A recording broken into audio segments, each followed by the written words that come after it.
Students, आज हम पढ़ेंगे प्रॉपर्टीज़ ऑफ वेक्टर्स। इससे पहले वीडियो में हमने पढ़ा है क्वांटिटीज़ 3 टाइप्स की होती हैं, स्केलर क्वांटिटीज़, वेक्टर क्वांटिटीज़ और टेंसर क्वांटिटीज़। वेक्टर क्वांटिटीज़ भी 2 टाइप की होती हैं, पोलर वेक्टर, एक्सेल वेक्टर। जिसने नहीं देखा हो वीडियो प्रीवियस वो देखें और वहाँ से कुछ सीखें। Now next, properties of vectors. सबसे पहले इक्वल वेक्टर्स। इक्वल वेक्टर क्या होते हैं? इसमें those vectors which have equal in magnitude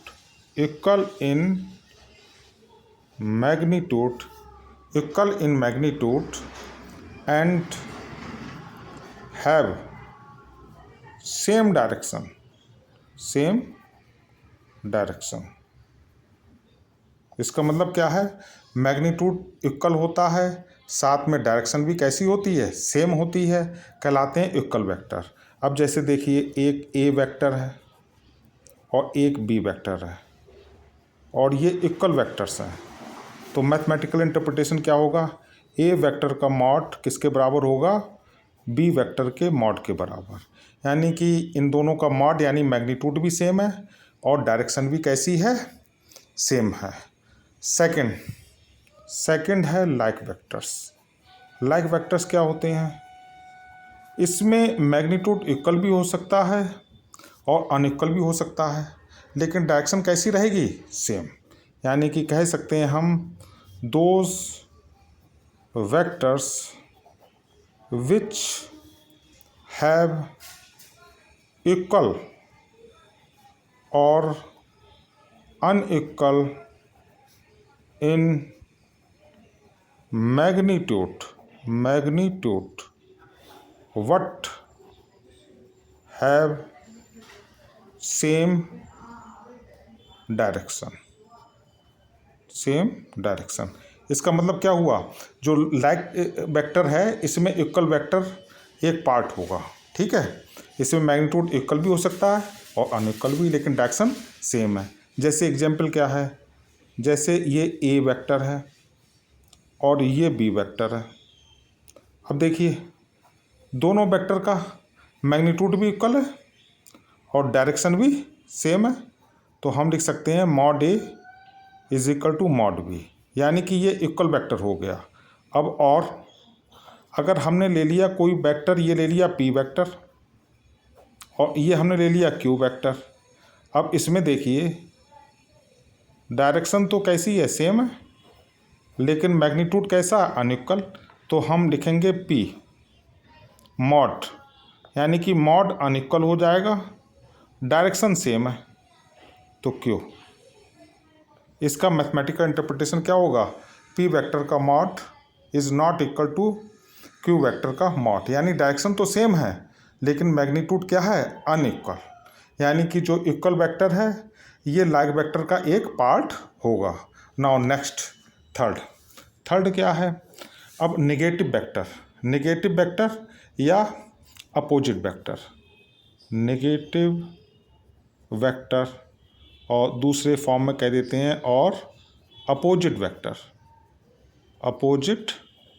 vector क्या होता है? इसमें मैग्नीट्यूड तो इक्वल होता है लेकिन डायरेक्शन अपोजिट होती है। यानी कि those vectors which have equal in magnitude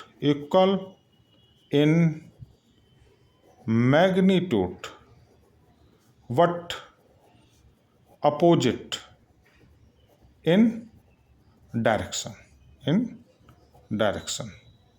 हम लिख सकते हैं, जैसे कोई वेक्टर ए है तो दूसरा वेक्टर है कैसा? B vector. यानी कि मैग्नीट्यूड तो इक्वल है लेकिन डायरेक्शन अपोजिट है, तो हम इसको लिख सकते हैं ए वेक्टर। मॉड तो इक्वल है लेकिन डायरेक्शन अपोजिट है, तो नेगेटिव साइन के साथ बी वेक्टर। तो ये होगा mod of A vector is equal to negative sign के साथ मॉड ऑफ बी वेक्टर। यानी कि फोर्थ, अनलाइक वेक्टर्स क्या होते हैं? अब देखिए, अनलाइक वेक्टर्स में यानी कि मैग्नीट्यूड इक्वल भी हो सकता है और अनइक्वल भी हो सकता है, लेकिन डायरेक्शन हमेशा अपोजिट होगी। यानी कि दोज वेक्टर्स लिख सकते हैं, those vectors which have equal और unequal in magnitude what those vectors which have equal or unequal in magnitude what have opposite direction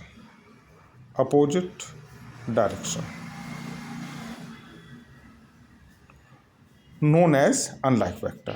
अब नेगेटिव वेक्टर इसका पार्ट हो गया, तो हम लिख देंगे एक वेक्टर, तो जैसे ए है वेक्टर, दूसरा है बी वेक्टर, तो इसमें हम लिख देंगे यही बिल्कुल ए वेक्टर का मॉड नेगेटिव साइन के साथ कितना हो जाएगा बी वेक्टर का मॉड और करके। अब हमने ये ले लिया कोई पी वेक्टर और ये हमने ले लिया कोई क्यू वेक्टर, तो हम इसका मैथमेटिकल इंटरप्रिटेशन क्या होगा, यानी कि इसका मैथमेटिकल इंटरप्रिटेशन होगा पी वेक्टर। क्या होगा पी वेक्टर, इसका मैग्नीट्यूड भी अनइक्वल है और डायरेक्शन भी अपोजिट है, तो ये होगा। यानी कि पी वेक्टर, ये पी है पी वेक्टर, इसका मॉड ये भी अनइक्वल होगा और नेगेटिव साइन यानी डायरेक्शन भी अपोजिट होगी। तो कितने हो गए नेगेटिव वेक्टर या अपोजिट वेक्टर और unlike vector. Now next fifth, modulus of A vector. Modulus of A vector क्या होता है? Fifth, modulus of A vector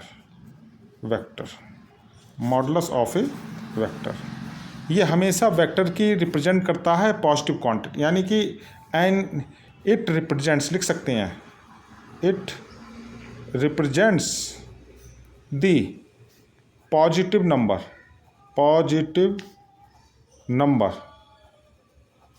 of any vector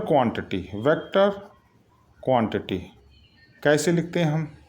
जैसे देखिए कोई वेक्टर है, ये देखिए ये एक्स एक्सिस है, ये वाई एक्सिस है, ये जेड एक्सिस है, कोई वेक्टर है ए। आपको मालूम है इधर आई यूनिट वेक्टर एसोसिएटेड है, इधर जे है, इधर के है। क्लियर? हमने कह दिया कोई वेक्टर ए है, इसको हमने लिख दिया a x i unit vector, a y j unit vector, a z k unit vector. तो हम कैसे लिखेंगे पॉजिटिव नंबर इस वेक्टर क्वांटिटी की? इसका मॉड लिख दें, ए मॉड। तो हम आई जे के कोफिशिएंट के स्क्वायर, ए एक्स स्क्वायर प्लस ए वाई स्क्वायर प्लस ए जेड स्क्वायर। अब देखिए यहाँ पर, यानी कि ए मॉड लिखें या ए लिखें बात एक ही है। इसको हम ऐसे भी लिख सकते हैं, a is equal to root a x का स्क्वायर, ए वाई का स्क्वायर, ए जेड का स्क्वायर। एक एग्जाम्पल देख लें, जैसे लेट हमने कह दिया कोई वेक्टर ए है, 2i unit vector minus j unit vector plus 3k unit vector. इसका मॉड कैसे निकालेंगे? मॉड ऑफ ए या ए। तो हम क्या करेंगे, आई जे के कोफिशिएंट का स्क्वायर कर देंगे। कैसे? 2 का स्क्वायर, जे का कोफिशिएंट -1 है, तो इसको हम लिख देंगे -1 का स्क्वायर प्लस 3 का स्क्वायर। तो ये कितना आ जाएगा? 2 2 जा 4, 1 3 3 जा 9, तो ए ये आ जाएगा √14। तो यानी कि ये क्या रिप्रेजेंट कर रहा है? ये रिप्रेजेंट कर रहा है positive number of any vector. इस तरह से हम इसको मॉडुलस ऑफ ए वेक्टर भी कह देते हैं, मैग्नीट्यूड ऑफ वेक्टर भी कह देते हैं। अब नेक्स्ट 6, यानी कि यूनिट वेक्टर। बहुत इंपॉर्टेंट, खूब क्वेश्चंस आते हैं। यूनिट वेक्टर क्या होता है? यूनिट वेक्टर वो होता है जिसका मैग्नीट्यूड कितना हो 1, यानी कि those vectors which have only one magnitude इन्हीं को कह देते हैं नोन एज यूनिट वेक्टर। अब देखो कोई ए यूनिट वेक्टर है तो इसके ऊपर हम कैप लगा देते हैं, ए कैप। मैथमेटिकली कैसे हम शो करते हैं? मैथमेटिकली हम शो करते हैं a unit vector is equal to a vector over a vector का मॉड। ठीक है, इसको हम ऐसे भी, अब हमें मालूम है ए मॉड है, इसको हम ऐसे भी लिख सकते हैं ए को, तो then we can also write, कैसे लिख सकते हैं? ए यूनिट वेक्टर, तो ए वेक्टर ओवर ए, तो इम्प्लाइज ए वेक्टर को हम लिख सकते हैं ए यूनिट वेक्टर इंटू ए। इसका मतलब क्या हुआ? कोई भी वेक्टर है ए, उसको हम रिप्रेजेंट कर सकते हैं विद दी यूनिट वेक्टर। यहाँ पर ए वेक्टर है, यहाँ ए वेक्टर का मैग्नीट्यूड है, मैग्नीट्यूड के साथ अगर ए वेक्टर का हम यूनिट वेक्टर बना दें, ऊपर कैप लगा दें, तो ये बात एक ही हो जाती है। यानी ए वेक्टर को हम लिख सकते हैं यानी कि a unit vector into a. तो मैथमेटिकल इंटरप्रिटेशन यही है, a unit vector is equal to a vector over a vector का मॉड। अब नोट करके देखिए डेफिनेशन क्या कहती है? डेफिनेशन कहती है यूनिट वेक्टर का मैग्नीट्यूड कितना होता है? 1। अब देखिए यहाँ पर हमने लगाया मॉड ऑफ यूनिट वेक्टर, तो ये किसके बराबर होगा? 1। लेकिन हमने यहाँ पर क्या लिखा? ए यूनिट वेक्टर, ना कि मॉड। तो ए यूनिट वेक्टर किसके बराबर है? A vector over a vector का मॉड। इसको हम इस प्रकार भी लिख सकते हैं, a unit vector is equal to a vector over a. और डेफिनेशन कहती है कि ए यूनिट वेक्टर का मैग्नीट्यूड कितना होता है? 1 होता है। अब जैसे हम कोई एक क्वेश्चन इस पर देखें, एग्जाम्पल देखें, जैसे एक एग्जाम्पल मैं करवाता हूँ। जैसे कह दिया if C vector is a कह दिया if C vector is a unit vector and C is a unit vector and has given as C vector है, ये कितना है? 0.3i प्लस 0.2j और कह दिया प्लस m के, और आपसे कह दिया फाइंड वैल्यू ऑफ m। तो क्या करेंगे? अब हमें ये गिवन है सी वेक्टर का मैग्नीट्यूड कितना है? 1। तो हम वही करेंगे, यानी कि 0.3 का स्क्वायर, ऐसे क्वेश्चंस खूब आते हैं, 0.2 का स्क्वायर प्लस m का स्क्वायर और इज इक्वल टू 1। तो स्क्वायरिंग ऑन बोथ साइड, और इधर 0.09, 0.04 और ये m है, क्या है? m है, तो m square. Squaring on both side कितना हो जाएगा? 1। तो ये 9 और 4 ये हो गया 0.13 plus m square is equal to 1। m square 1 minus 0.13, तो m स्क्वायर कितना हो जाएगा? ये हो जाएगा 7 और 9 में से तो 8 ये आएगा 0. तो वैल्यू कितनी हो जाएगी? Plus minus root 0.87। ऐसे क्वेश्चंस खूब आते हैं, नेक्स्ट जीरो वेक्टर, कौन सा? Zero vector 7। जीरो वेक्टर का दूसरा नाम है कौन सा? Null vector. जीरो वेक्टर कह दो या कह दो नल वेक्टर, बात एक ही है, नल वेक्टर। अब देखो जिसका मैग्नीट्यूड क्या हो? 0, यानी कि आप कह सकते हैं those vectors which have zero magnitude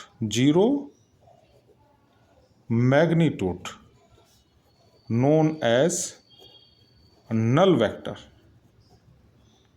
vectors. अब बहुत सा कहा जाता है कि इसकी डायरेक्शन होती है कि नहीं होती है, यानी नल वेक्टर या जीरो वेक्टर की डायरेक्शन कैसी होती है, यानी ये अनआइडेंटिफाइड है, इसके बारे में मालूम नहीं है। अगर आप यस कह देंगे तब भी सही हो जाएगा, नो कह देंगे तब भी सही हो जाएगा। कह सकते हैं its direction its direction is unidentified, नहीं मालूम है। अब इसकी प्रॉपर्टीज़ क्या होती हैं? प्रॉपर्टीज़ अब डायरेक्शन के साथ भी लिख सकते हो और डायरेक्शन के बिना भी लिख सकते हो। जैसे ए वेक्टर है, ए वेक्टर, और इसमें आपने ए वेक्टर का साइन ऑफ वेक्टर लगाया, जीरो के ऊपर साइन ऑफ वेक्टर लगाया तो ए वेक्टर हो जाएगा।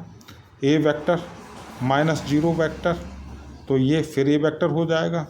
और ए वेक्टर इंटू जीरो वेक्टर, तब भी जीरो हो जाएगा। अगर हम साइन ना लगाएं तब भी बात सही है। जैसे ए वेक्टर हो गया प्लस जीरो हो गया तो ए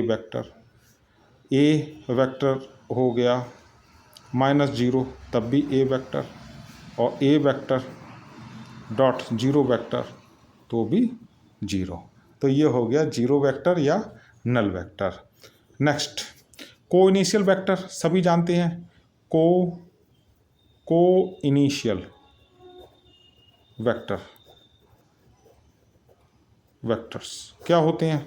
को इनिशियल वेक्टर दोज वेक्टर्स जिनका स्टार्टिंग पॉइंट सेम हो, those vectors which have same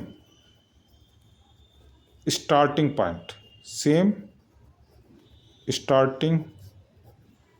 point या कह दो ओरिजिन, नोन एज को इनिशियल वेक्टर्स। जैसे देखिए, एक वेक्टर ए हो गया, एक वेक्टर ये बी हो गया। अब देखिए ये ओ है, ये क्या हो गया? Starting point. क्या हो गया? स्टार्टिंग पॉइंट, या इसको कह सकते हैं आप ओरिजिन।